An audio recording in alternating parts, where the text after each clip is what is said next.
느헤미야 시리즈 일어나 다시 세우라 6번째 시간. 저는 오늘 점검이라는 제목으로 주의 말씀 증거합니다. 요즘 뇌피셜이라는 신조어가 있어요. 이게 뇌라는 말과 오피셜, 즉 공식적인이라는 말이 합쳐진 단어예요. 자기 개인적 주장임에도 불구하고 마치 그것이 공식적으로 인정받은 것처럼 말할 때, 우리가 또 생각할 때 이것을 뇌피셜이다 라고 말을 하죠. 본인 뇌 속에서만 공식적인 겁니다. 그러니까요. 그래서 흔히 그 주장은 뇌피셜에 불과할 뿐이야, 근거가 없어 라고 한다든지, 아니 사실 확인도 안 하고 어떻게 뇌피셜로 사업을 진행합니까, 이렇게 쓰이기도 하고, 또 언론 보도에도 보면은요, 신문 기사 헤드라인에 이 단어가 사용되는 걸 볼 수 있어요. 그래서 이제는 신조어라기보다는 일반 명사처럼 느껴지는 그런 단어가 되었지요. 그런데요, 우리가 이 뇌피셜로만 살아갈 때 당혹스러울 때가 있습니다. 가령 제가 성지 순례 때문에 그 유럽을 방문한 적이 있었어요. 로마에 갔었는데요, 하루 종일 일정을 마치고 이제 호텔에 들어왔습니다. 빨리 씻고 좀 쉬고 싶더라고요. 그래서 욕실로 딱 들어갔는데 제가 순간 당황했고, 저는 그때 뇌피셜을 작동시켰습니다. 바로 저것 때문이었는데요. 뭔지 아시겠어요? 한쪽은 변기죠, 그렇죠? 근데 그 옆에 있는 건 또 뭐예요? 이 정체불명의 이 물체로 인하여서 제가 순간 당황했고, 그래서 뇌피셜을 막 작동시켰어요. 저게 과연 무엇일까? 여러분, 저게 무엇인지 아십니까? 유럽식 비데래요. 저게 비데 뭔지 아시죠? 한국은 보통 일체형으로 되어 있지만 유럽은 저렇게 특이하게 따로 또 되어 있는 거예요. 자, 뭔지 모를 때 어떻게 해야 됩니까? 그렇죠, 물어봐야죠. 이건 뭐에 쓰는 겁니까? 라고 물어봐야 되는데, 대부분의 사람들이 이렇게 사실관계를 직접 확인하지 않고 뇌피셜을 작동시킵니다. 그래서요, 어떤 사람은 저기다 물 받아놓고 발 닦는 경우는 굉장히 흔하지만 이건 사실상 애교 수준이고요. 심지어 어떤 분들은 거기다 물을 가득 받아놓고 클렌징하면, 화장 지우면서 세수를 하면서 세안을 하는 거죠. 유럽 사람들은 키가 큰 줄 알았는데 생각보다 작네 막 이러면서, 왜 이렇게 낮게 만들었어? 하면서 하는 것이죠. 심지어 한국분 어떤 분 중에서는요, 과일을 저기다가 물 받아놓고 씻고 잘 보관했다라는 내용을 보고 깜짝 놀랐어요. 왜 이런 일이 생기죠? 뇌피셜을 작동시켰으니까. 그러면 이것의 반대말은 무엇일까요? 바로 점검일 것입니다. 점검, 낱낱이 검사하다는 말이죠. 문제는 우리가 신앙생활 할 때도 자꾸만 뇌피셜을 작동시킬 때가 있다는 거예요. 유럽식 비데야 그냥 과일 씻는 선에서 마무리가 되지만, 이걸 신앙생활에 적용할 때 예상하지 못한 심각한 일이 초래될 수 있다는 것이죠. 여러분은 어떻습니까? 오늘 느헤미야는 지난주 살펴본 것처럼 아닥사스다 왕으로부터 고국 예루살렘으로 돌아오도록 허락을 받았어요. 그리고 이제 본격적인 예루살렘 성벽 재건에 나서게 됩니다. 그런데 이것을 함에 있어서 그는 어떠한 방식을 취했을까요? 이거 이렇게 하면 되는 거잖아, 저거 저렇게 하면 되지 않을까? 라는 뇌피셜이었을까요? 아니면 낱낱이 검사하는 점검이었겠습니까? 바라기는 오늘 이 자리에 온 주님의 모든 백성들이 뇌피셜이 아니라, 우리의 추측이 아니라 철저한 점검을 통하여 하나님께서 우리에게 맡기신 그 소명과 사명을 온전히 수행하는 우리 모두가 되기를 주님의 이름으로 간절히 축원합니다. 사람들은 그럼에도 불구하고 왜 자꾸만 뇌피셜을 작동시킬까요? 왜 점검하려 하지 않을까요? 여러 가지 이유가 있을 거예요. 그런데 먼저는 분주함도 이유가 될 거예요. 너무 바빠서 제가 그거 확인할 시간 없어요 라고 한다는 것이죠. 분주함. 또요, 교만도 있습니다. 아니, 그걸 굳이 봐야 알아요? 딱 보면 보이잖아요 라고 마치 아는 것처럼 하는 것, 교만도 있죠. 그러나 저는 오히려 이게 더 많지 않을까 싶어요. 바로 두려움입니다. 차라리 난 안 볼란다 이러는 것입니다. 여러분, 의사에게 암 선고를 받으면 얼마나 무섭겠어요. 사실 이거 받아보지 않은 사람은 감히 짐작도 못할걸요. 여러분들도 두려우시죠? 그럼 제가 오늘 이렇게 오셨으니까 특별히 제가 알려드릴게요. 의사에게 암 선고를 받지 않을 수 있는 방법이 있어요. 무엇이냐? 암 검사를 절대 받지 마십시오. 그럼 받을 수가 없습니다. 사실 LA에는요 속도 감시 카메라가 없었어요, 아예. 그런데 뉴욕에 왔더니 와, 정말 많더라고요. 항상 주의하면서 잘 이렇게 정속 주행을 해야 되는데요. 여러분들도 아마 제가 그래서 저도 사실은 이게 몇 마일인지 모르고 갔다가 한 번인가 두 번 찍힌 적 있어요. 그래서 티켓이 날라왔거든요. 그 티켓을 받으니까 옆에 있던 분들이 하는 말이, 와, 저 뭐라 그러냐, 웰컴 투 뉴욕 그러면서 이제 제가 진정한 뉴요커가 됐다는 거예요. 제가 이 교통 티켓을 딱 받는 순간, 스피드 티켓을 받는다는 것은 국가로부터 내가 뉴요커가 됐다는 것을 공식적으로 오피셜하게 인정받은 증거라고, 공식 서류다, 저한테 이렇게 말을 하는 거예요. 그래서 그렇게 보니까 굉장히 의미 있게 있는데 계속 받기는 싫더라고요, 저도요. 교통 티켓 안 받는 방법 제가 알려드리겠습니다. 잘 들으셔야 돼요.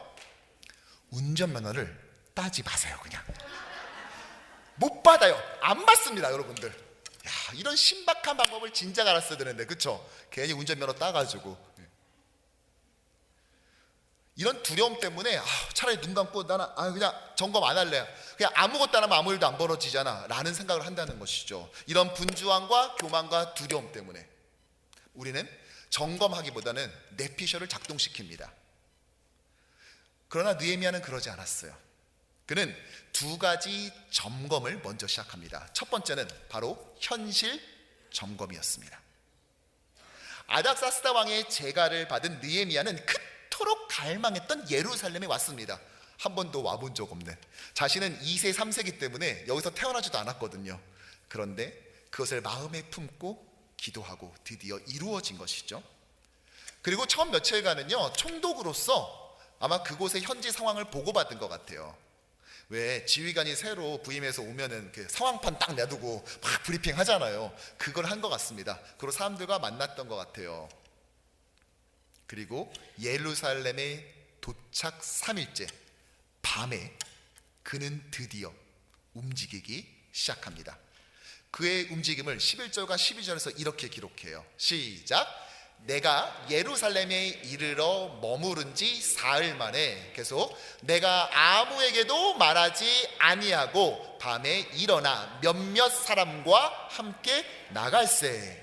그는 수와 몇만 데리고요 야간 시찰에 나선 거예요. 한번 지도를 보여주실까요? 그는 일단 그 다음 지도요, 골짜기 문으로 나갔어요. 그리고 용의 샘을 지나서 분문, 즉 걸음문을 다다릅니다.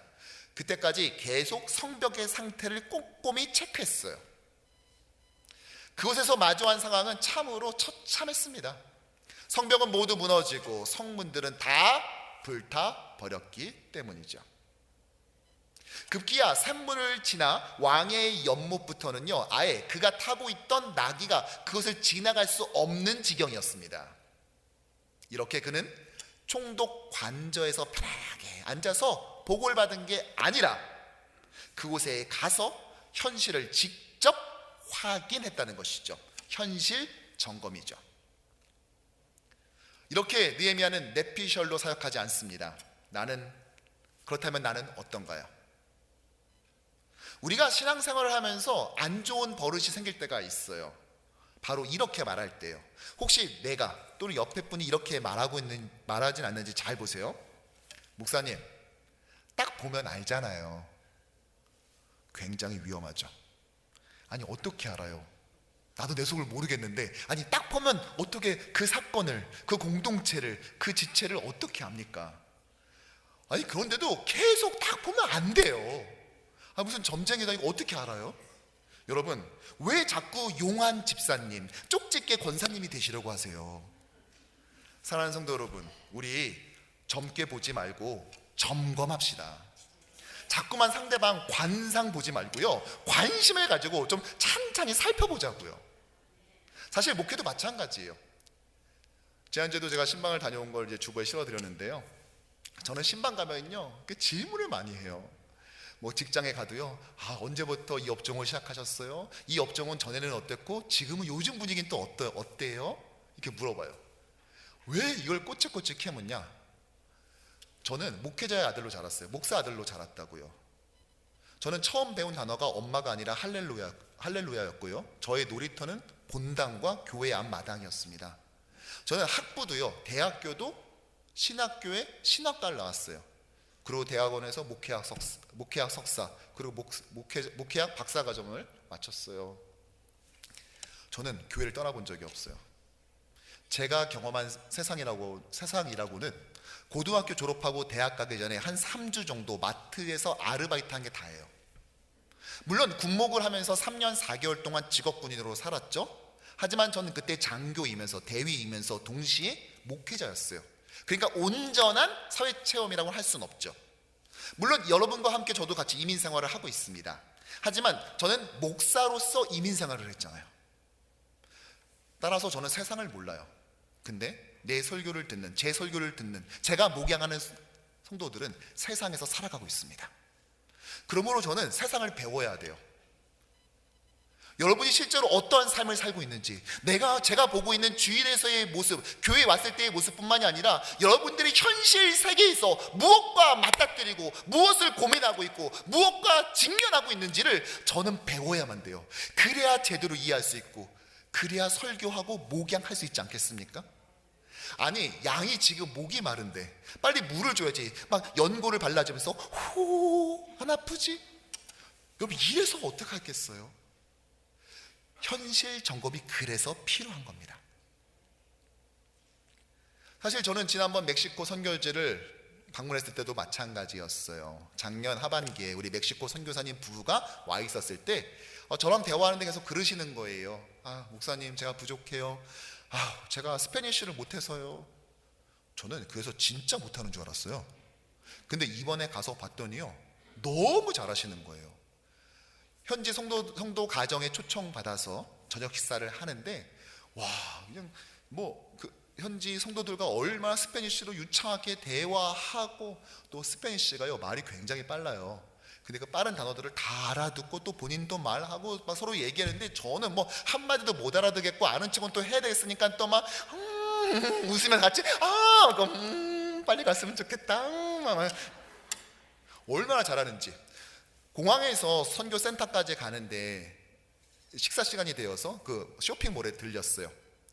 작년에 그 선교센터를 좀 공사를 하다가 선교사님이 좀 이렇게 어깨를 좀 다쳤다는 얘기를 제가 들어서 그 메모리폼을 팔더라고요. 메모리폼 그 비계를 팔더라고요. 그래서 그 베개를 좀 선물로 드리고 싶었는데, 마치 제가 그냥 시침이 떼고 제가 제 거 사는 줄 알고 한번 테스트 아닌 테스트를 해봤어요. 선교사님, 이거 얼마래요? 이거 뭐에 좋대요? 라고 질문한 거예요. 그래서 물어보게 했어요. 그리고 제가 요즘 돈이 없어서 그러는데, 선교사님 이거 좀 깎아주세요 그랬어요. 왜, 물건값 깎는 정도의 수준이면 굉장히 잘하는 건 아닙니까? 그런데 진짜 막 말씀하셔서 물건값을 깎더라고요. 자, 그래가지고 그걸 딱 받아서, 사실은 제가 선교사님 선물로 드리려고 산 거예요. 그러면서 그 자리에서 딱 드렸습니다. 여러분, 저 진짜 그분이 스페니쉬 못하는 줄 알았습니다. 근데 여러분, 제가 이게 다른 사람한테 저 사람 못해 이게 아니라 본인한테 들은 거예요. 본인한테 들었음에도 불구하고 어떻게 된다? 점검해야 한다는 것입니다.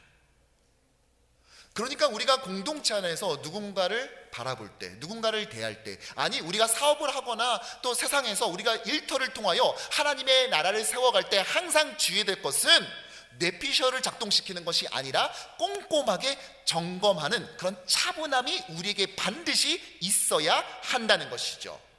우리가 왜 전투를 하기 전에 창검을 예리하게 갈지 않습니까? 하지만 창검보다 더 예리해야 할 것은 바로 현실 점검이라는 사실이에요. 느헤미야는 두 번째로 마음 점검을 했습니다. 그는 단지 눈에 보이는 것만을 점검한 것이 아니라 백성들의 마음속 그 내면을 점검했어요. 먼저 그는 그들 속에 있었던 패배의식에 주목합니다. 사실 오늘 이 느헤미야의 야간 시차를 기록하면서 그가 야간 시차를 떠나기 전과 갔다 온 후를 기록하는 그 본문에서 반복되는 표현이 한 가지 눈에 띕니다. 먼저 야간 시차에 가기 전에 12절 시작. 내가 아무에게도 말하지 아니하고 밤에 일어나 몇몇 사람과 함께 나갈세. 자, 그리고 갔다 온 다음에 뭐라고 하냐? 16절 시작. 방백들은 내가 어디 갔었으며 무엇을 하였는지 알지 못하였고 나도 그 일을 유다 사람들에게나 제사장들에게나 계속 귀족들에게나 방백들에게나 그 외에 일하는 자들에게 알리지 아니하다가. 여러분, 뭐예요? 야간 시차를 앞뒤로 감싸고 있는 표현이 무엇이에요? 아무에게도 알리지 않았어. 왜일까요? 어떤 분은 이렇게 말하더라고요. 이게 오른손이 하는 걸 왼손이 모르게 한 거래요. 겸손한 리더다. 근데 제가 봤을 때요, 이거는요 너무 리더십이라는 렌즈로 느헤미야를 조명한 것 같아요. 그것보다는 오히려 성벽 재건 반대 세력의 이 시선을 회피하였던 것으로 보입니다. 지난주 살펴본 것처럼 유프라테스 강 서쪽의 총독들은요, 아유 저 예루살렘 성벽 세우려는 거 반역 때문에 저렇게 하는 거라고 모함하며 상소를 올렸고 그 결과 성벽 재건이 중단됐잖아요. 대표적인 사람들이 호론 사람 산발랏, 암몬 사람 도비야, 그리고 아라비아 사람 게셈. 이 삼총사는 다음 주에 우리가 구체적으로 배울 거예요. 이들은 이스라엘의 회복을 반기지 않았을 뿐 아니라 강하게 저항했죠. 결국 이런 압박이 지속되자 이스라엘 사람들은 주눅들었고 결국 패배의식에 쩔어 있었습니다. 그런데 이거보다 더 큰 문제가 있어요. 무엇일까요? 이런 상황이 계속 반복되고 장기화되다 보니까 어느덧 익숙해져 버린 거예요. 처음에야 아니 하나님 나라의 건설을 방해할 수가 있어, 나 가만히 있지 않을 거야, 말리지 마 아무도 안 잡는데 계속 혼자 말리지 마 이러면서 했을걸요? 나름 거룩한 분노 표출하고요 액션도 취했을 겁니다. 그런데 시간이 지나면서 계속 이렇게 압력이 주어지고 주변에서 압박이 가해지다 보니까 이 핍박에 어느덧 내성이 생겨버린 거죠. 결국 14년째 성벽 재건이 중단되었지만 누구 하나 나서지 않았습니다. 느헤미야는 이것을 가리켜 하르파, 즉 수치라고 말해요. 17절의 말씀을 보면은요, 시작. 우리가 당한 공경은 너희도 보고 있는 바라. 예루살렘이 황폐하고 성문이 불탔으니 다시 수치를 당하지 말자. 아멘. 성벽을 돌아본 후에 느헤미야는 그걸 보면서 미완성 건축물인데? 라고 하지 않고 그걸 보면서 수치라고 말을 합니다. 여러분, 왜일까요? 그리스도인에게 수치란 무엇이죠? 가난하고 못 배운 겁니까? 큰 집 못 살고 번듯한 직장 못 가지고 있는 거예요? 아니요. 우리에게서 수치란 하나님 백성임에도 불구하고 하나님 백성처럼 살지 못하는 것입니다. 하나님 자녀인데 하나님 자녀처럼 살지 않는 거라고요. 이게 바로 수치예요. 과거 출애굽 2세대가 여호수아의 인도를 따라 요단강을 건너고 할례를 행하죠. 그들이 그때 뭐라고 합니까? 와, 수치가 떠났다 기뻐하면서 길갈 굴러갔다 떠났다 막 이름도 붙이고 이러지 않습니까? 무슨 수치예요? 애굽에서 종살이 했던 거? 아니요. 본문을 가만히 보세요. 그들은 광야에서 태어났기 때문에 할례를 받지 못했어요. 그래서 무할례자 이방인처럼 살아왔다고요. 그런데 오늘 드디어 할례를 받아서 이전과 같은 이방인, 즉 할례 받지 못한 자들이 아니라 구별된 하나님의 백성다움을 비로소 가지게 되어서 수치가 떠났다라고 쾌제를 불렀다는 것입니다. 그런데요, 희한하게 자꾸만 그리스도인들이 수치심을 느껴야 될 타이밍에 안 느껴요. 왜일까요? 부끄러움을, 창피함을 너무 잘 참는 거예요. 아니, 고난을 잘 참아야 되는데, 그래서 인내로 연단으로 나가야 되는데, 아니 수치를 잘 참는 거죠. 자, 이런 거죠. 여러분, 목사님, 저는 몸 아픈 거는 절대 못 참는데요, 불의를 보면 그렇게 잘 참아요. 뭐 이러는 겁니다. 옆에 있던 또 아내가 또 한마디 거드는 거죠. 맞아요, 목사님. 제가 이랑 같이 살아보니까요, 저희 남편은 정말 불의를 잘 참아요. 그거 하나 우리 남편 인정? 뭐, 여러분 이게 뭐예요? 우리가 수치의 내성이 생기면 안 돼요. 그리스도인이 그리스도인답게 살지 못하는 것에 수치심을 느낄 줄 아는 것, 그것이 바로 이 재건의 시작점이 될 수 있다는 것이죠. 항생제 내성만큼 무서운 것이 바로 영적 수치심의 내성이 생기는 현상입니다. 우리가 이민생활할 때 많은 것을 포기하죠.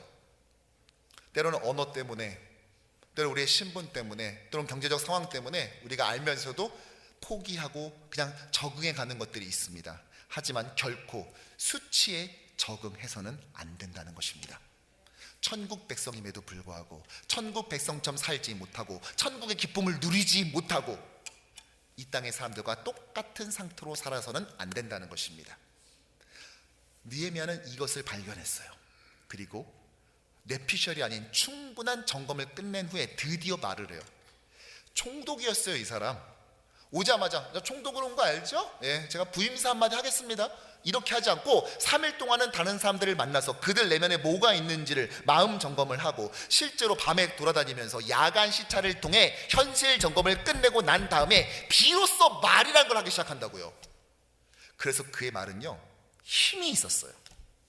하나님의 백성답도록 살게 만들 수 있는, 다시 일으켜 세우는 힘이 그의 말에 있었다는 것입니다. 먼저 17절, 예루살렘 성을 건축하여 다시 수치를 당하지 말자. 아멘. 무슨 말이에요? 우리의 수치는 종식될 수 있다는 것입니다. 우리의 수치는 영원하지 않다는 거예요. 어떻게 하면요? 이 성벽 재건을 완료하면. 그러니까 하나님의 자녀에게 있어서, 예수의 제자에게 있어서 수치는 절대 상수가 아닙니다. 디폴트 값이 아니라고요. 이것은 지나가는 거예요. 이건 종식을 고하게 될 것입니다. 그리고 18절은 이렇게 말을 하죠. 18절 시작. 또 그들에게 하나님의 선한 손이 나를 도우신 일과 왕이 내게 이른 말씀을 전하였더니. 아멘. 하나님이 자신을 도우신 일을 간증했어요. 하나님이 돕고 있다. 하나님의 선하신 손이 나를 돕고 있다. 무슨 말이에요? 하나님의 결제 떨어졌다는 거예요. 결제 떨어졌다고요. 이 성벽이 완성되면 우리의 수치는 떠나가게 되는데 하나님의 결제 떨어졌어 라고 말한다는 것이죠. 그리고 왕이 자신에게 이른 말을 전해줬대요. 무엇입니까? 여러분, 이 사람들 왜 낙담하고 있어요? 왜 낙담하고 있냐고요? 성벽 재건하려고 했어요, 이 사람들도. 그런데 아닥사스다 왕이 야, 이거 중지라고 했단 말이에요. 그 모함으로 기획된 그 상소에 의해서 그것만을 철떡같이 믿고, 사실 그러니까 아닥사스다 왕도 뇌피셜로 통치한 거예요. 이런 부분에서는요. 점검했다면 이러지 않았을 텐데, 그렇죠? 그런데 이 왕이 이것을 중지 명령을 내렸어요. 왕은 신의 대리자로 고대사에서 여겼죠. 그러니까 신의 대리자는 실수하지 않습니다. 한번 내린 명령은 웬만하면 거둬들이지 않는다는 말이에요. 근데 지금 왕이 누구예요? 그 왕이에요. 그러니까 저 왕 죽기 전까지는 안 돼. 이래서 낙담했던 거 아니에요? 이래서 패배 의식에 빠져있던 것 아니에요? 근데 느헤미야가 뭐라고 그래요? 왕이 나한테 하신 말씀, 그 왕, 그 명령, 공사 중지 명령 거둬들였어. 그리고 공사 재개 명령이 떨어졌다. 뿐만 아니라 이 건축을 위한 건축 자재 공급도 약속하셨다. 내가 부탁하지도 않은 호위 명령 붙여서 내가 예루살렘까지 잘 오지 않았냐. 이 말을 하고 있는 것입니다. 이 말을 종합해보면 느헤미야가 지금 하고 싶은 말이 무엇이었습니까? 이제 하나님께서 판을 바꿔 버렸다는 것입니다. 사랑하는 성도 여러분, 이제 판은 바뀌었습니다. 더 이상 수치 가운데 그것의 수치의 내성이 생겨가면서 수치를 적응해서는 안 된다는 것입니다. 왜냐? 하나님은 판을 바꾸시는 하나님이시기 때문이에요. 저 왕 죽기 전까지는 죽어도 안 된다고요? 여러분, 그런 게 어디 있어요? 중요한 건 왕의 마음이 아니라 왕의 마음을 움직이시는 하나님의 마음이 어디 있느냐 아닙니까? 우리가 주목할 것은 바로 거기에 있다는 것입니다. 느헤미야는 현실 점검, 마음 점검을 통하여서 그들이 이해할 수 있는 언어로 그들의 마음을 강하게 도전하고 있다는 것입니다. 자, 그렇다면 이 말을 들은 이스라엘 백성들은 어떻게 했을까요? 바로 18절 같이 했습니다. 시작. 그들의 말이 일어나 건축하자 하고 모두 힘을 내어 이 선한 일을 하려 하매. 아멘. 일어나 건축하자. 근데요, 모두 힘을 내어. 와, 얼마나 가슴 뛰는 말입니까? 여기서요, 우리가 주목해야 될 말이 있어요. 하나님의 손이, 하나님의 선한 손이 야다거든요. 하나님의 선한 야다가 나를 도우셨다라고 말했어요. 그런데 안타깝게도 한국어 성경에 생략된 단어가 있어요. 그게 뭐냐? 자신들의 손이란 말이에요. 즉 하나님의 선하신 야다가 손이 나를 도우셨다라고 말하니까 이 말을 들은 사람들이 비로소 패배의식, 그 수치를 마치 상수인 것처럼, 수치를 당연한 것처럼 익숙하게 받아들였던 그들이 이것을 떨쳐내고 어떻게 하냐? 일어나 건축하자 하면서 모두 힘을 다해 자신들의 손을 들기 시작했다는 것입니다. 자신의 손을 들어 일하기 시작했다라고 이렇게 말하고 있는 거예요. 무슨 말이에요? 하나님의 손이 그들과 함께 한다는 사실을 깨닫게 되니까 자신들의 손을 들어 비로소 그 성벽을 재건하게 되었다는 것입니다. 그러므로 저와 여러분들의 삶의 영역을 회복하는 힘은 우리 안에서 끌어내는 것이 아니라 위로부터 부어주시는 그 손, 하나님의 그 야다가 임하면, 그것을 깨닫게 된다면 우린 비로소 우리의 야다를 통하여 그 임무를 완수할 수 있게 될 줄로 믿습니다. 하나님의 그 임파워링을 경험해야 되는 것이죠. 그 능력 공급을 우리 삶에 체감해야 된다는 것입니다. 그것은 어디서 나옵니까? 내 피셜이 아니라, 내 추측이 아니라 바로 정확한 점검을 통하여서입니다. 사실 저와 여러분들을 감싸고 있는 어려움들이 있죠. 근데 여러분, 솔직하게 제가 묻고 싶어요. 여러분들을 고민하게 하는 것, 잠 못 들게 하는 것, 두렵게 만드는 바로 그것, 근데 그거 실제로 존재합니까? 존재하고 있는 건 맞아요? 벌어지지도 않을 미래를 가불어서 만들어낸 건 아니에요? 여러분들이 스스로 만들어낸 허상과 신기는 혹시 아니에요? 혹시 정말 그것이 실체가 있다면 그 다음 질문, 정말 그거는 그 크기가 맞아요?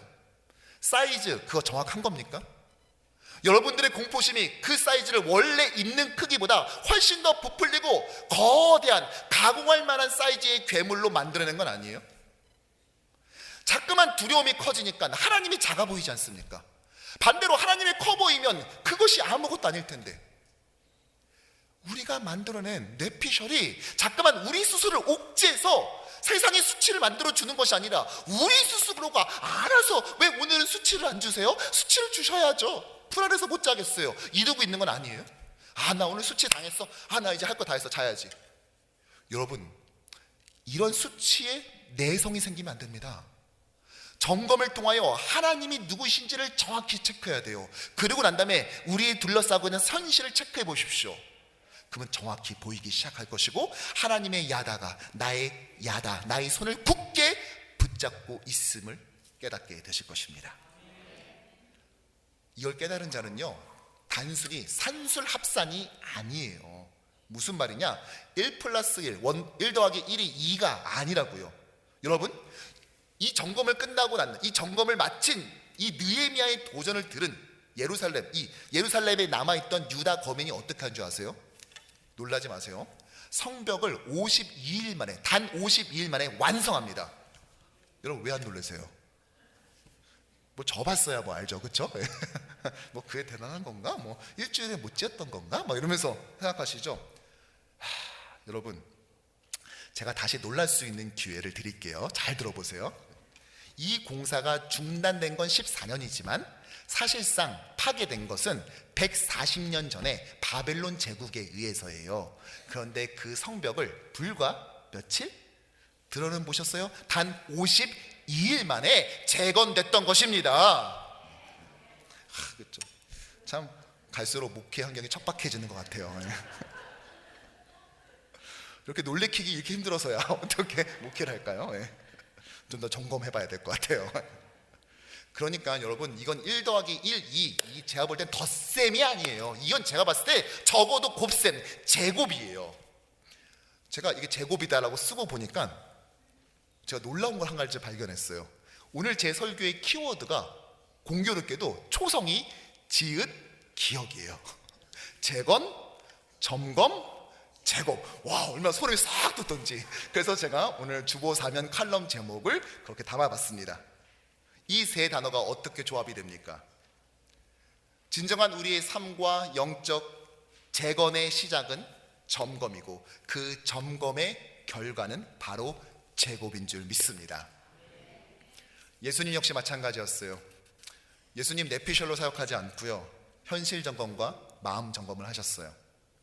니고데모가 찾아오자 어떻게 하십니까? 현실 점검. 그는 산헤드린 공의회 회원이었죠. 그리고 지금으로 따지면 신학교 교수와 같은 율법 학자였어요.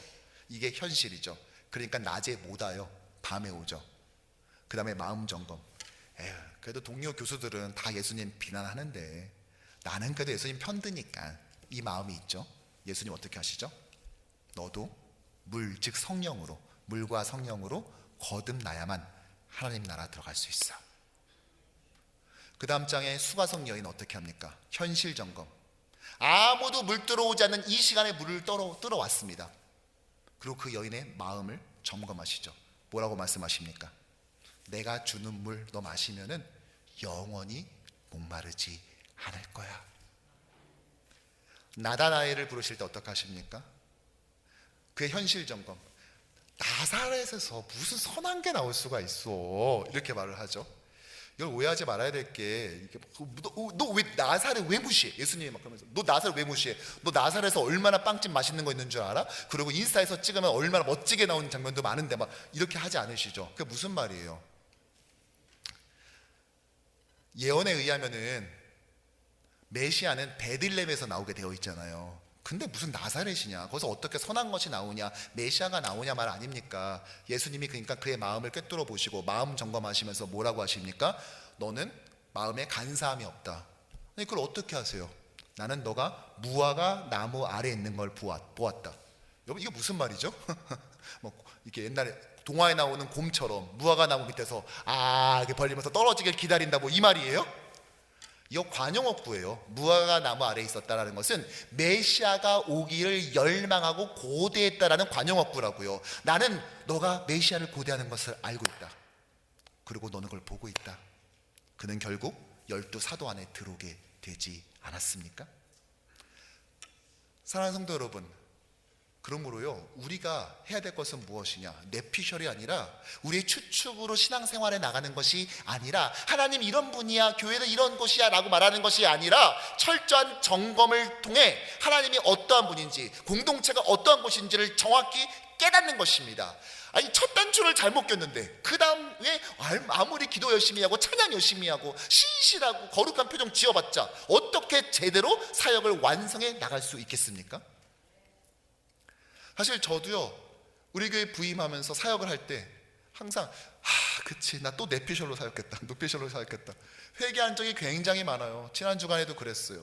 우리가 갖고 있는 뇌피셜 중에 그런 거 있잖아요. 스테레오타입 중에 이렇게 집에서 집에 자녀가 딸이 없고 다 아들만 있는 거야. 아들만 둘, 셋, 넷 뭐 이렇게만 있으면은 남자아이들 키우기 힘들잖아요. 막 터프하고. 그러다 보니까 막 이렇게 아들만 키우는 집은 성격이 좀 강하다, 뭐 이런, 응? 그 아들만 키운 엄마들은 성격이 좀 강하다, 뭐 아주 많이 불쌍하지 않습니까? 우리 엄마 같은 분들, 딸을 못 키워보신 분들, 막 이런 스테레오타입이 있잖아요. 근데 제가 지난주에 봤더니요, 아니, 아들만 셋 키우시는 분인데도 얼마나 그 성정이 부드럽고 막 이렇게 너무 이렇게 고우신지. 그래서 제가 아내랑 그 말했잖아요. 역시 이래서 사역은 뇌피셜로 하면 안 돼. 점검을 해봐야 돼. 회개하게 되었어요. 우리가 우리 사역을 점검할 때 항상 그래야 됩니다. 제가 우리 교회 처음 부임할 때도 많은 분들이 우려를 했어요. 아니, 너 왜 하필 그 교회를 가려고 해? 김 목사 충분히 기도해 본 거 맞아? 저한테 그렇게 말하는 분들이 있었어요. 하지만 제가 직접 와서요, 설교를 해보고 나니까요, 와, 저는 이런 교회를 본 적이 없어요. 성도들이 말씀을 들을 때 그 반짝반짝거리는 눈빛에서, 제가 이름이 빛광자인데요, 진짜 광채가 나더라고요. 여러분, 뇌피셜로 사역하면 안 된다는 게요, 요즘 이민교회는 뭐 우리 교회도 그렇지만 보통 이제 연령들이 좀 높아지는 경향이 있잖아요. 사실 연령이 높아지는 게 아니라 젊은 사람들이 없는 거죠, 정확히 말하면. 그렇지 않습니까? 세상에서 제일 바보 같은 말, 노인 문제. 노인이 왜 문제입니까? 젊은 사람이 없는 게 문제인 거지. 성도들이 이제 70대가 많고 60대가 많다 보니까 뇌피셜로 말하기 시작하는 거예요. 많은 선배들이 저한테 조언했어요. 거기에도 70대가 많을 거야. 이제 70대는 막 고집도 세고 말을 잘 못 알아듣고 막 허리 아프다고 막 그래서 막 설교 20분 이상 하면은 너 쫓겨날 수도 있어. 뭐 예배 전체 찬양 시작하면서부터 끝날 때까지가 딱 1시간 안에 끝나야 돼. 뭐 이러면서 막 저한테 하는데 전 부임도 안 했는데 숨도 못 쉬겠더라고요. 근데 그거 뇌피셜입니다. 제가 지난 1년 4개월 동안 경험했었던 우리 교회는요, 70대 권사님, 아니 80대 권사님, 90대 권사님도 앉아 계시잖아요. 얼마나 말씀을 열심히 듣는지 처음에 이분이 말씀을 이렇게 듣지 않고 다 이러고 들어요. 이러고. 여러분 실제로 보세요. 여러분들 70대 80대 권사님들 듣는 거 보시라고요. 설교를 들으실 때 다들 앞으로 기울여서 들으십니다. 말씀을 빨아들이시 들어요. 저도 모르게 계속 이러고 있어요. 저희가 동영상을 봤더니 저한테 좀 이렇게 뒤에 서서 하라고, 왜 이렇게 앞으로 오냐고. 음향 시스템 바꾸기 전에는 안 들려서 그랬는데요, 이게 생기고 난 다음에는 해도 계속 하는 이유가, 권사님들이 이렇게 하니까 나도 모르게 같이 이렇게 가는 게 인지상정. 들어보셨어요? 인지상정? 말씀을 전할 때마다 얼마나 전하는 제가 저도 모르게 이렇게 울컥울컥 하는지 다 뇌피셜이에요. 70대는 어떻다, 80대는 어떻다. 그런 게 어디 있어요? 하나님의 자녀, 천국 백성, 그리스도의 제자이면 그것을 오케이지. 물론 육체의 컨디션이 다를 수 있고 삶의 여건은 다를 수 있죠. 네, 맞습니다. 그러나 그것을 앞가고도 남을 수 있는 것이 바로 우리의 영적 정체성 아닙니까? 그런데 우리 마음대로 그것을 재단하고 이건 저럴 거야 스스로 한계짐으로 말미암아 하나님께서 우리에게 주시는 그 놀라운 은혜를 우리 스스로가 놓치고 있지 않은지 돌아보기를 원합니다. 저는 정말 우리 뉴욕교 신장로교의 모든 성도들이 뇌피셜로 신앙생활하지 않고 철저한 점검을 통해 하나님을 제대로 바라보고 내가 누구인지 제대로 깨달음으로써 하나님의 그 임파워링을 충만히 경험하기를 주님의 이름으로 축원합니다. 말씀을 정리하죠. 느헤미야는 눈에 보이는 현실뿐 아니라 눈에 보이지 않는 마음까지 철저히 점검했어요. 이렇게 점검을 마친 후에야 성벽을 세우기 위한 본격적 작업에 착수합니다. 꼼꼼한 점검으로 정확한 진단을 내렸던 거죠. 사실 대부분의 영적 실패는 바로 여기서 출발하지 않습니까? 무엇이요? 점검하지도 않은 채 시작해 버렸기 때문에. 너무 성급한 출발이 영적 실패의 원인이 되는 경우가 너무나 많이 있습니다. 현실 점검과 마음 점검을 통해 그 안에 있는 수치를 극복하고 그것을 당연한 것으로 받아들이기를 거부하고 새로운 시대를 갈망해야 할 것입니다. 제발 우리의 인생을 추측에 맡기지 맙시다. 철저히 점검함으로써 우리 진짜의 모습을 발견하고 우리에게 야다, 손 내미시는 그분께 우리의 야다, 그분의 손을 붙잡으며 나가길 소원합니다. 바라기는 오늘 우리 모두가 우리의 모든 영적 재건을, 우리의 재건의 시작을 점검으로 하고 그 점검의 결과로 얻어지는 제곱의 은혜를 충만히 경험하기를 주님의 이름으로 간절히 축원합니다.